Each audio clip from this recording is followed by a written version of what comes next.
ولذلك إذا أصابك شيء فلا تنظر في المصيبة ما أخذ منك، ولكن انظر فيما بقي لك.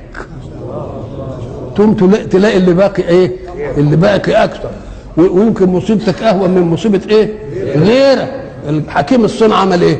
لما كل واحد راح يشتكي له المتاعب بتاعته، قال لهم كل واحد يكتب متاعبه في ورقه ورموها في الصندوق اللي هناك ده، وبعد اسبوع تعالى خد الورقه اللي تعجبك. فبعد اسبوع جم كلهم عشان ياخدوا الورقه بتاعتهم، كل اول واحد مسك ورقه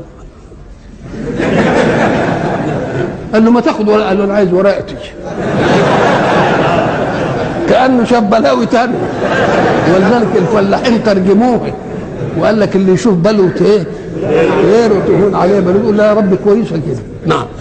فلا تنظر الى ما اخذ ولكن انظر الى ما بقي.